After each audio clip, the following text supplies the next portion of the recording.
আসসালামু আলাইকুম রহমতুল্লাহি বরকাতুহ। এই যে আমাদের গাছগুলো আস্তে আস্তে গজিয়ে উঠতেছে, সারাগুলো। এই যেগুলো হচ্ছে আপনার লাল বীজ, ফ্লাশ সই বলে অনেকে, অনেকে রঙ্গম্মা সই বলে, অনেকে লাল সই বলে। এই যে ফেলাম, পাশাপাশি কুয়াশায় একেবারে পাতাগুলো কেমন হয়ে আছে মাশাআল্লাহ।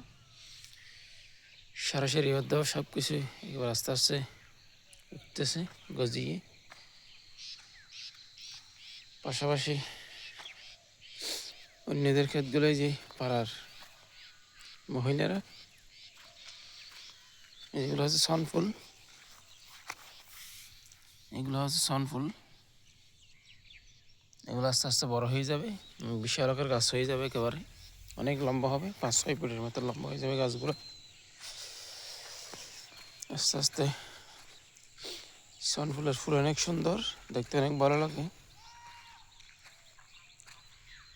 ফুলের পাশাপাশি এগুলোর বীজও করা যায়।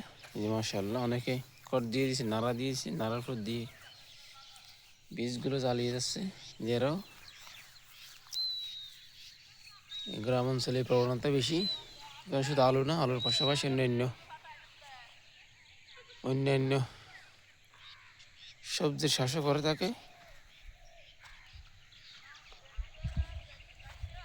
এই কুয়াশার জন্য দেখা যাচ্ছে না দূরত্ব ততটুকু। ওইগুলো মহিলা পুরুষ আছে,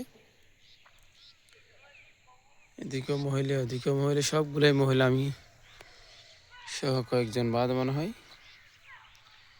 কিন্তু গ্রাম অঞ্চলে মহিলারা এই দেখাশোনা বেশি করে, পরিচর্যা। আমরা আসি এমনি দেখতে। আগের দিনের ক্যাসেট থেকে নিয়ে এখানে ফিতে টাঙ্গানো হয়েছে। এই যে ফিতে, এই যে ক্যাসেটের ফিতে, এই যে ক্যাসেটের ফিতে লম্বা আকারে করে দেওয়া হয়েছে। এখানে অনেকগুলো, যেগুলো সব খুঁটিয়ে খুঁটিয়ে বাঁধা আছে। কারণ এগুলো দেওয়ার অর্থ হচ্ছে কি, এখানে বাতাস যখন হবে এগুলো শব্দ করবে, শব্দ করলে এখানে আর পাখি আসবে না। পাখি না আসলে আর, কারণ এগুলো বীজ গজিয়ে ওঠে। যে এটা কিন্তু পাখি নষ্ট করছে, শালিক পাখি, এরা এইগুলো নষ্ট বেশি করে। কিচিরমিচির শব্দ শুনতে পাচ্ছেন হয়তো, শব্দগুলো দিকে আসছে। এরা এমন নষ্টের কারিগর। এই যে এখানেও নষ্ট করার মধ্যে এরা এক্সপার্ট।